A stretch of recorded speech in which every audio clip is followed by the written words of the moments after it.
Prabu Dewataprana Sri Baduga Maharaja atau Prabu Siliwangi lahir 1401 Masehi di Kawali Ciamis, mengawali pemerintahan zaman Pakuan Pajajaran Pasundan yang memerintah Kerajaan Sunda Galuh selama 39 tahun. Pada masa inilah Pakuan Pajajaran di Bogor mencapai puncak perkembangannya. Nama Siliwangi adalah berasal dari kata silih dan wawangi, artinya sebagai pengganti Prabu Wangi. Tentang hal itu, Pustaka Raja Romawi I Bumi Nusantara Romawi II Garing 2 mengungkapkan bahwa orang Sunda menganggap Sri Baduga sebagai pengganti Prabu Wangi, sebagai silih yang telah hilang.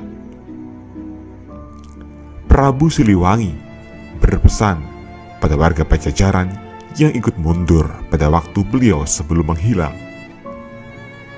Jika diperhatikan, isi pesan beliau terakhir mengenai keadaan zaman yang akan datang sangat relevan dengan keadaan zaman seperti saat ini.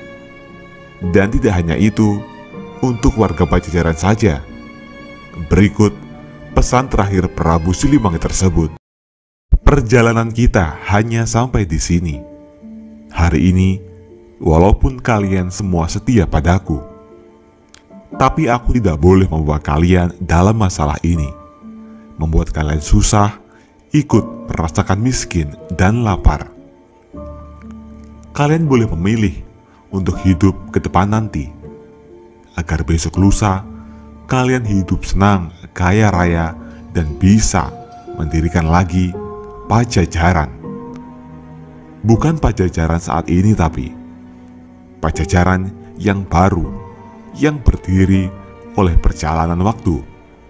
Pilih, aku tidak akan melarang, sebab untukku tidak pantas jadi raja yang rakyatnya lapar dan miskin.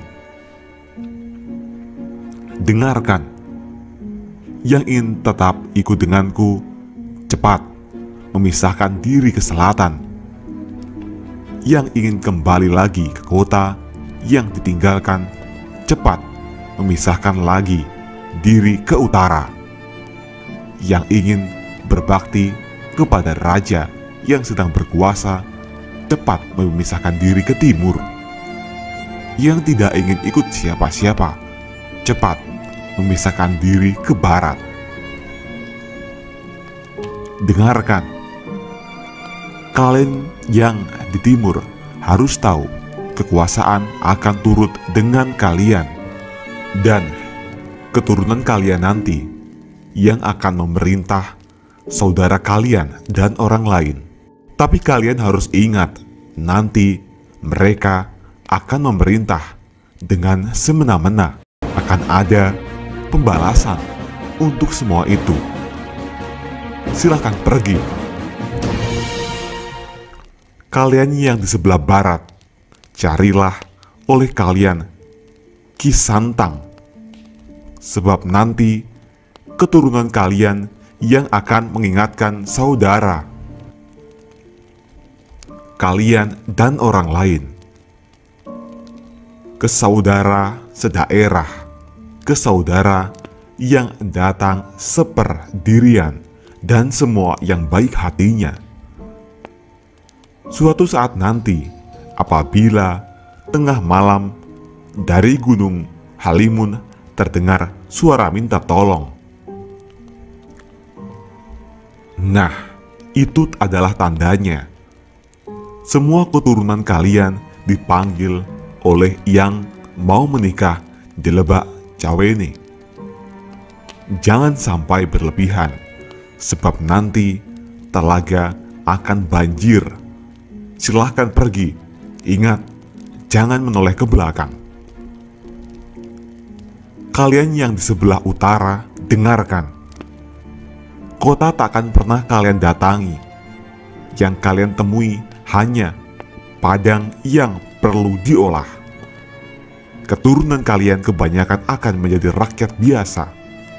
Adapun yang menjadi penguasa tetap tidak mempunyai kekuasaan. Suatu hari nanti akan kedatangan tamu, banyak tamu dari jauh, tapi tamu yang menyusahkan.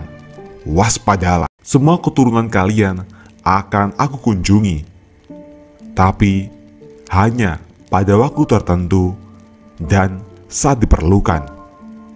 Aku akan datang lagi, menolong yang perlu, membantu yang susah, tapi hanya mereka yang bagus perangainya.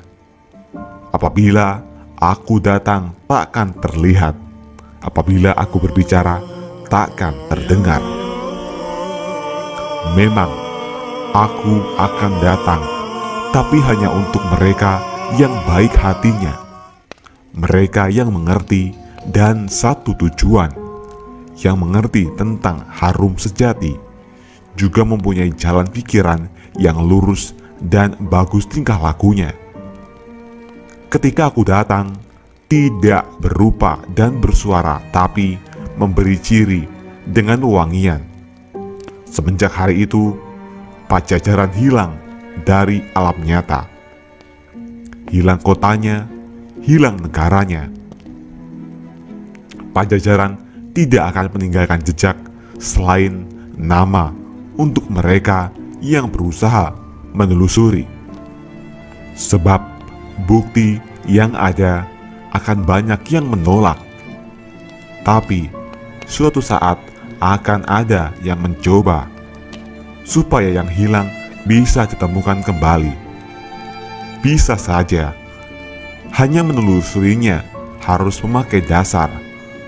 Tapi yang menelusurinya banyak yang sok pintar dan sombong dan bahkan berlebihan kalau berbicara.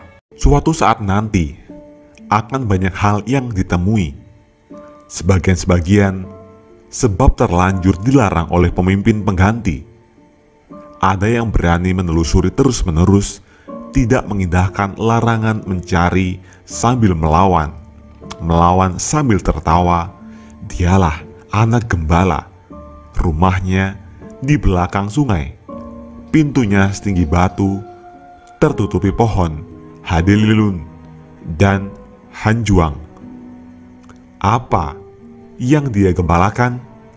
Bukan kerbau, bukan domba, bukan pula harimau ataupun banteng, tetapi ranting daun kering dan sisa potongan pohon.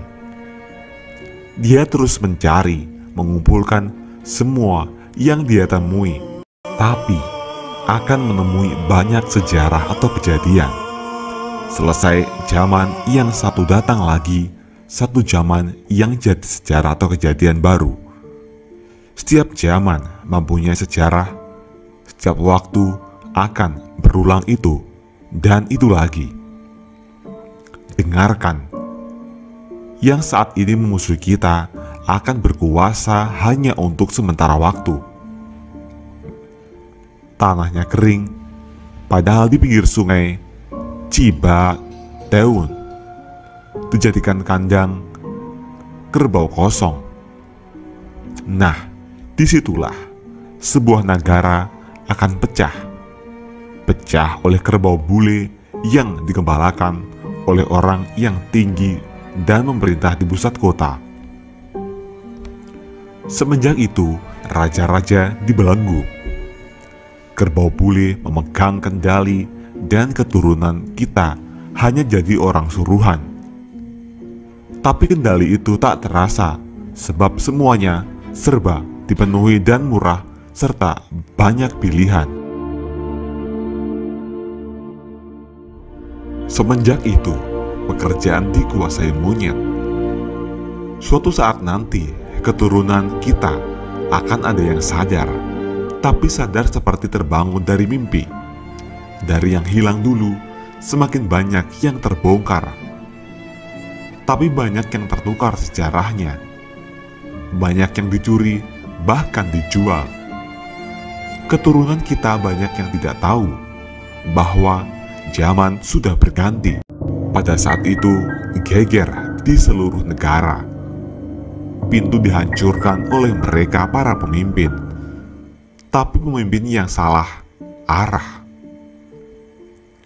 Yang memerintah bersembunyi, pusat kota kosong, kerbau bule kabur, negara pecahan diserbu monyet.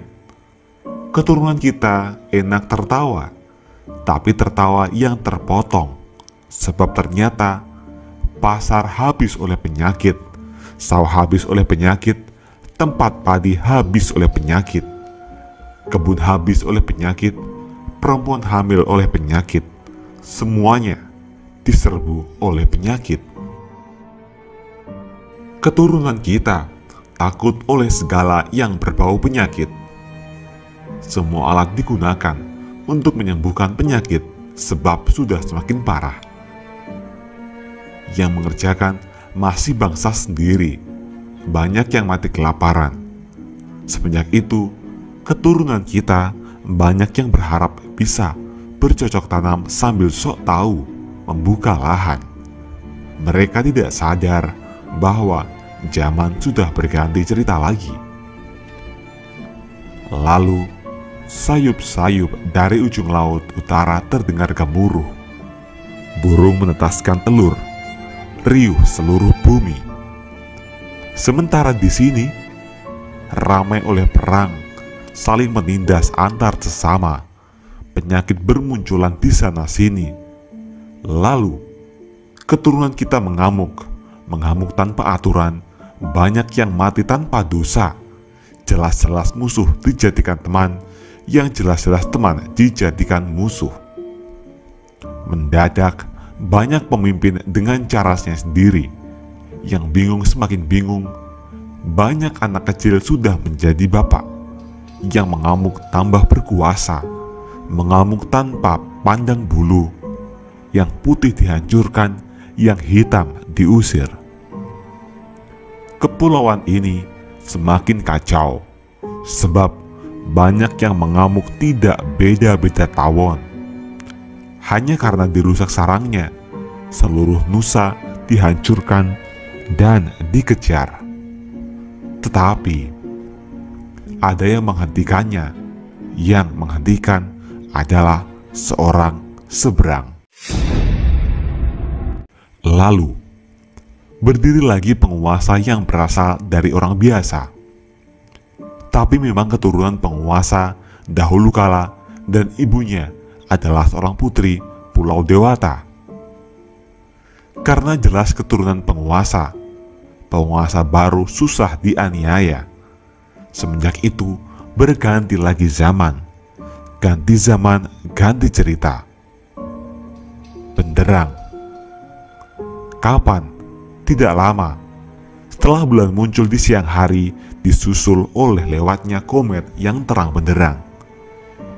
Di bekas negara kita, berdiri lagi sebuah negara di dalam negara, dan pemimpinnya bukan keturunan Pajajaran. Lalu, akan ada penguasa, tapi penguasanya yang mendirikan benteng yang tidak boleh dibuka, yang mendirikan pintu yang tidak boleh ditutup, membuat pancuran di tengah jalan, memelihara elang di pohon beringin. Memang penguasa buta, bukan buta pemaksa, tetapi buta tidak melihat segala penyakit dan penderitaan. Penjahat juga mencuri, menggerogoti rakyat yang sudah susah. Sekalinya ada yang berani mengingatkan, yang diburu bukanlah penderitaan itu semua, tetapi orang yang mengingatkannya. Semakin maju semakin banyak penguasa yang buta tuli, memerintah sambil menyembah berhala. Lalu anak-anak muda salah pergaulan, aturan hanya menjadi bahan omongan, karena yang membuatnya bukan orang-orang yang mengerti aturan itu sendiri. Wajar saja bila kolam semuanya mengering, pertanian semuanya busuk, bulir padi banyak yang diselewengkan, sebab yang berjanji banyak tukang bohong. Semua diberangus janji-janji belaka.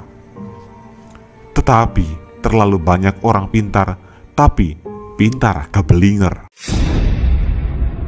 Pada saat itu datang pemuda berjanggut.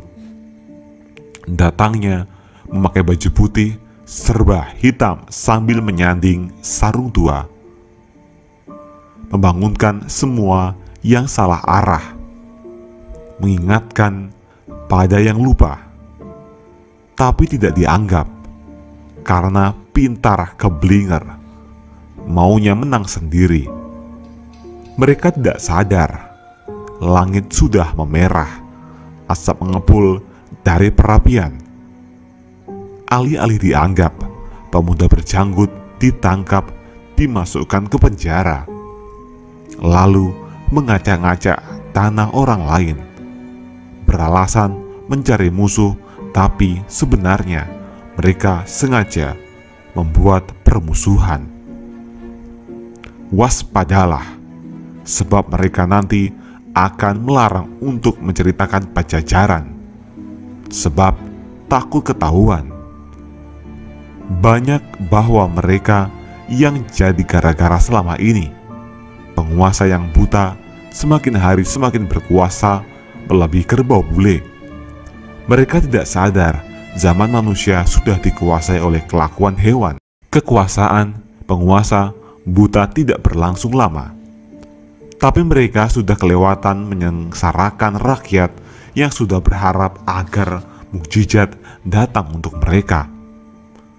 Penguasa itu menjadi tumbal untuk perbuatannya sendiri. Kapan waktunya? Nanti, saat munculnya anak gembala. Di situ akan banyak huru-hara yang bermula di satu daerah, semakin lama semakin besar meluas di seluruh negara, yang tidak tahu menjadi gila dan ikut-ikutan menyerobot dan bertengkar.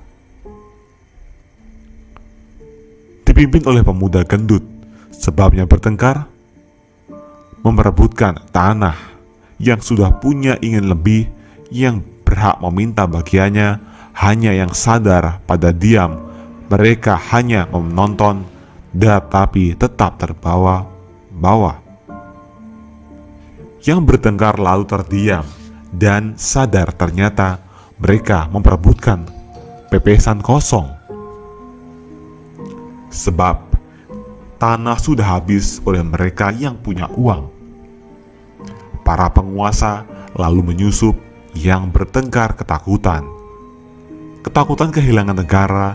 Lalu mereka mencari anak gembala yang rumahnya di ujung sungai, yang pintunya setinggi batu, yang rimbun oleh pohon handeleleun dan hanjuang.